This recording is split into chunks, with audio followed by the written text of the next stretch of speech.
Bonjour à tous et bienvenue dans mes pensées existentielles. Donc pour pouvoir différencier ces vidéos de celles que j'ai l'habitude de faire, j'ai préféré changer de décor. Donc j'espère que ce petit changement ne vous perturbera pas trop. Et j'espère aussi que le violet ça vous pique pas trop les yeux. Parmi les sujets dont j'avais envie de parler dans mes pensées existentielles, je me suis dit qu'il y avait un sujet qui ferait bien la transition entre les vidéos que j'ai l'habitude de faire et les futures vidéos dont je m'apprête à vous parler dans mes pensées existentielles. Il y a un sujet qui me préoccupe beaucoup. C'est la façon de s'informer par rapport à l'actualité, que ça soit de manière officielle ou de manière un peu plus controversée par internet. D'où m'est venue cette question qui est: pourquoi est-il mal perçu de s'informer différemment? Face à ce sujet, je vais surtout vous livrer ma version personnelle.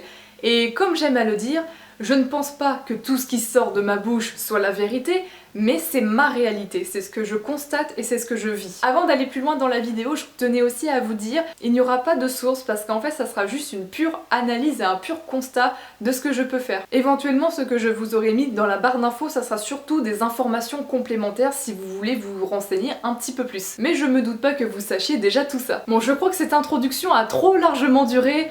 Passons à la suite. Au départ, lorsque j'ai commencé la création de ma chaîne YouTube pour pouvoir parler des sujets un peu plus attraits aux médias alternatifs à la complosphère, j'avais très peur de trouver dans les commentaires ainsi que parmi mes abonnés des gens comme Sylvain Durif. Oh oui, vous savez de quoi je parle. Car malheureusement, dans l'inconscient collectif des gens, on va forcément t'associer à des gens comme lui. Mais en même temps, c'est un peu normal puisque c'est un petit peu la seule figure qui représente en fait les médias alternatifs. Si on peut appeler ça une figure qui représente les médias alternatifs, bien évidemment. Alors que concrètement, les gens qui décident de s'informer différemment n'ont absolument, mais alors absolument, rien à voir avec lui. Donc non, arrêtons cette comparaison débile. D'ailleurs à ce propos, les personnes comme Sylvain Durif ainsi que toutes les personnes qui peuvent lui ressembler sont là uniquement pour décrédibiliser ceux qui veulent s'informer sérieusement sur d'autres sujets. Il y a une autre image que je n'aime pas du tout et qui bien sûr décrédibilise ceux qui veulent s'informer différemment. C'est ce fameux cliché du « ceux qui croient aux théories du complot sont ceux qui sont désespérés dans leur vie et qui ne remettent pas en question leur propre échec et préfèrent croire que leur vie est foutue parce qu'il y a une conspiration contre les peuples. » C'est ce que j'appelle un gros cliché. Il y a un autre cliché aussi que je ne supporte plus, c'est que ceux qui décident de se renseigner différemment que par les médias officiels sont obligatoirement des gens qui sont naïfs et des gens qui sont crédules. What the fuck? Dans certains films ou certaines séries de science-fiction, on a l'habitude de voir les thématiques de conspiration, où le gouvernement, la caste dirigeante, opprime le peuple. Un peu comme dans les films Hunger Games 1984. Et bien d'autres encore que je n'ai pas en tête. C'est une thématique qui est assez récurrente et qui est en fait acceptée de tous. Mais dès que tu essaies de dire « Ah mais t'imagines un peu si ça existait en vrai ?» souvent la réponse que tu vas avoir est la suivante. Non mais c'est impossible, c'est que de la science-fiction hein. Mais pourtant, ne dit-on pas que la fiction est inspirée de faits réels? C'était mon exemple plutôt du côté divertissement, je vais vous donner un autre exemple qui est plutôt attrait à de l'histoire. Donc rappelez-vous, c'était avant la Seconde Guerre mondiale, lorsque le régime nazi commençait à prendre de plus en plus d'ampleur en Allemagne, et il y a eu ce fameux jour où il y a eu l'incendie de Reichstag. C'était une tentative des nazis de perpétrer un attentat pour pouvoir accéder au plein pouvoir. À cette époque, on ne disait pas que cet attentat était un attentat sous faux drapeau. Mais maintenant, de nos jours, ça a bien été reconnu que l'incendie a été perpétré par les nazis. Là où je veux en venir, c'est que si des attentats orchestrés par le gouvernement s'est fait dans l'histoire, qu'est-ce qui nous dit qu'actuellement, la même chose n'est pas en train de se reproduire? Rien qu'à étudier les attentats de nos jours, juste en se contentant de la version officielle, on sent déjà que ça pue quoi. Et je pense qu'il n'y a pas forcément besoin de se renseigner sur internet pour voir qu'il y a quelque chose qui tourne pas rond. Comme par exemple l'attentat de Nice, qui a pu être produit alors qu'on était en état d'urgence. Voilà quoi, voilà, il n'y a pas besoin d'aller se renseigner ailleurs, juste ça, il y a quelque chose.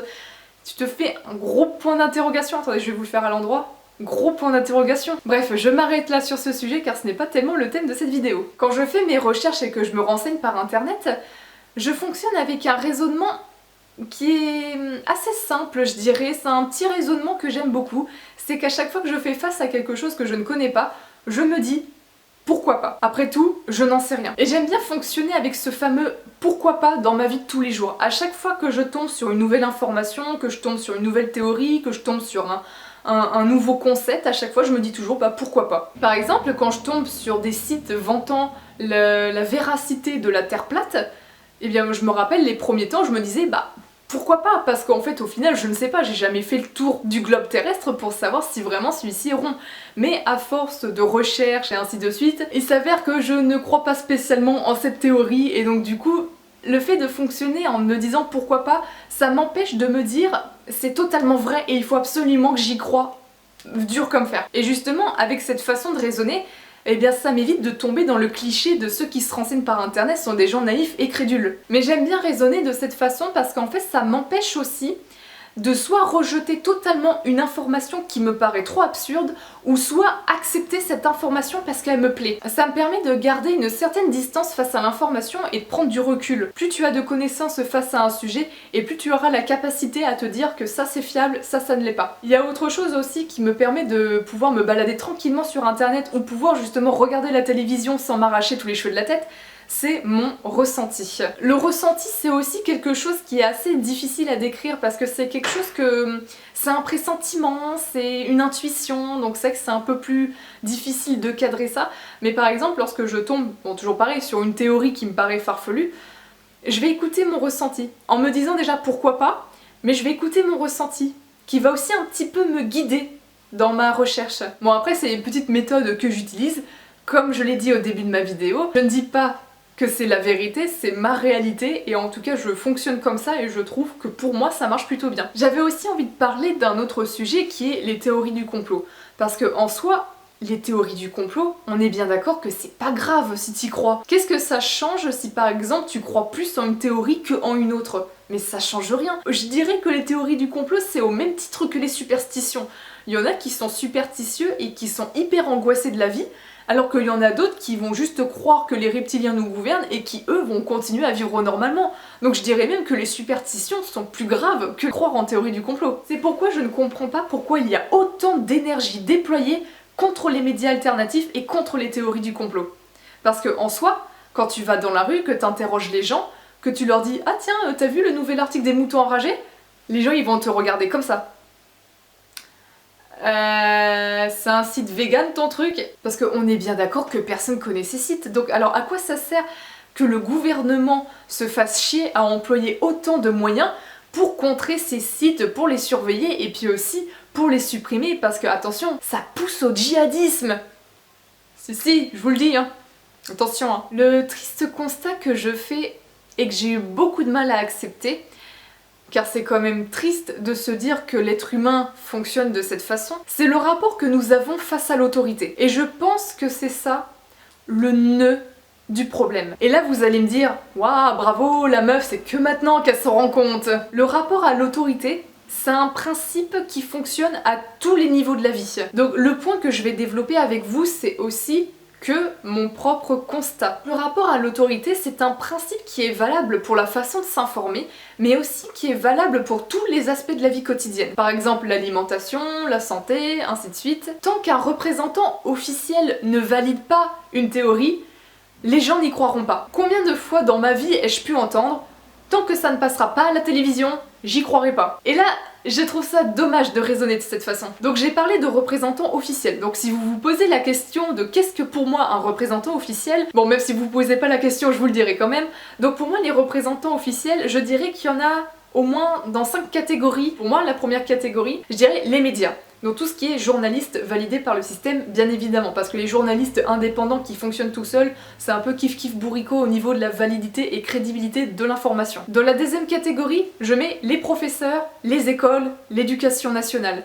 Car par ce tremplin, ce que veut le gouvernement peut facilement l'inculquer aux enfants par le biais de l'éducation nationale. Car n'oublions pas que les enfants sont les futurs adultes de demain. Troisième catégorie de représentants officiels, je nomme les médecins, l'ordre des médecins. Car une fois que le médecin a terminé ses études, il passe son doctorat, il s'inscrit dans l'ordre des médecins. Donc l'ordre des médecins permet de recenser les médecins en France, permet de légaliser le métier pour éviter de tomber dans la médecine illégale. Mais avant tout, l'ordre des médecins est là pour être sûr que les médecins pratiquent ce qu'ils ont appris à l'université. C'est-à-dire que dès qu'un médecin va commencer à dire des trucs du style « Oula, attention, les vaccins c'est peut-être pas très bon, ouais attends la chimio c'est peut-être pas aussi efficace que ça », généralement l'ordre des médecins n'aime pas trop ça. Donc après, une fois qu'un médecin est radié de l'ordre des médecins, il ne peut plus pratiquer son métier. Même si ça fait des années qu'il pratique, il n'est pas dans l'ordre des médecins, c'est-à-dire qu'il n'est plus médecin. Quatrième catégorie de représentants officiels, je nomme les scientifiques. Les scientifiques de tout genre, de tout domaine, c'est du moment qu'ils ont bac+10 et qu'ils sont reconnus par le système. Cinquième catégorie, le gouvernement. Alors je n'ai pas nommé les personnes connues, les personnes célèbres, les stars, les youtubeurs, tout ça, car pour moi je ne pense pas qu'ils représentent une autorité, je dirais qu'ils représentent une influence. Ça veut dire qu'on va pas spécialement leur obéir au doigt et à l'œil, mais on va quand même les écouter. Bon, bien évidemment, je n'ai rien contre les corps de métier que je viens d'énumérer. Pour moi, les 5 catégories de représentants officiels dont je vous ai parlé, ce sont des personnes qui ont cette capacité à exercer une autorité face à une personne. Bien sûr, après je ne dis pas que ces métiers sont le mal ou le bien, je dirais que c'est notre rapport à l'autorité face à ces corps de métier qui pose peut-être un petit souci. C'est-à-dire qu'on va être plus enclin à croire une personne qui est diplômée, qui a fait des études, qui est validée par le système, qu'une personne qui n'en a pas fait, qui a bac-4. Et ça c'est pour tous les domaines de la vie. Je pense qu'il y a une expérience que presque tout le monde connaît, c'est l'expérience de Milgram. C'est l'expérience de la soumission face à l'autorité. C'est une expérience qui a été reproduite maintes et maintes fois, et en fait la conclusion de cette expérience, c'est que face à une autorité, les personnes vont obéir même si la demande paraît complètement absurde. C'est pour ça que je trouve que c'est un constat qui est bien triste, c'est-à-dire que tant qu'une information ne sortira pas de la bouche d'une personne qui représente l'autorité, les gens n'y croiront pas. Un exemple concret, il aura fallu 10 ans pour que les médias officiels annoncent de manière publique qu'il y avait un 3e bâtiment qui s'était effondré lors des attentats du 11 septembre. Donc vous imaginez un peu pour tous les autres attentats qu'il y a pu avoir, dans quelques années on en saura un peu plus. Mais en fait, c'est pas ça le souci. Le souci, c'est qu'il a fallu que ça sorte de manière officielle pour que les gens y croient.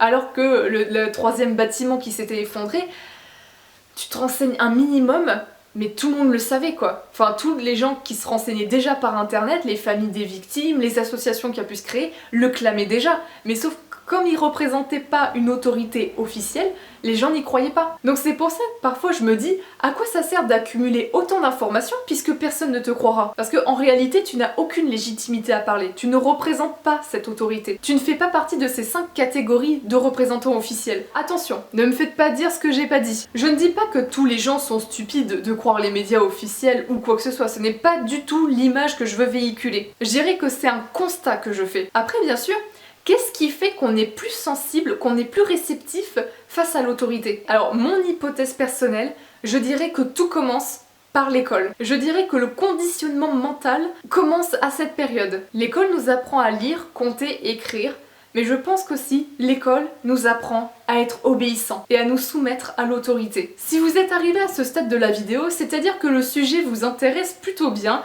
donc je vous conseille d'aller regarder cette interview. Alors je regarde dans mon retour caméra, je vous conseille de regarder cette interview de Jean-Pierre Lepris et de Thierry Casasnovas sur une société sans éducation.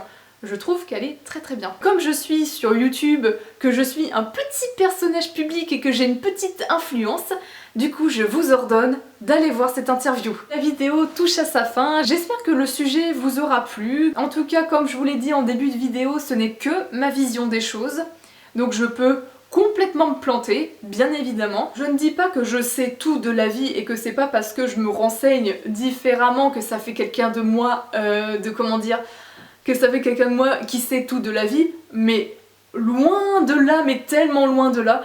Je dis pas que ceux qui croient fermement aux médias officiels sont des gens stupides, je suis plus stupide qu'eux, donc alors loin de là aussi, ce n'est pas du tout le but de cette vidéo. C'est pas parce que tu te renseignes par internet, que tu te renseignes différemment, que ça fait forcément de toi quelqu'un de super intelligent. Loin de là. On va rester les pieds sur terre. Donc je dirais bien sûr le souci principal c'est la façon dont on a à se renseigner suivant si ça a été dit de manière officielle ou non. Donc voilà, j'espère que ce premier épisode de mes pensées existentielles vous a plu. J'espère que ça n'a pas été trop chiant de m'écouter du début jusqu'à la fin. En tout cas, ceux qui sont arrivés ici, je vous dis bravo, chapeau, vous êtes bien maso. Donc je vous dis à bientôt dans une prochaine vidéo. Donc soit ça sera mes pensées existentielles ou soit ça sera une autre vidéo un peu plus standard. Je ne sais pas, je verrai. Donc cette conclusion, comme l'introduction, est beaucoup trop longue. Donc on va s'arrêter là. Prenez soin de vous et puis salut!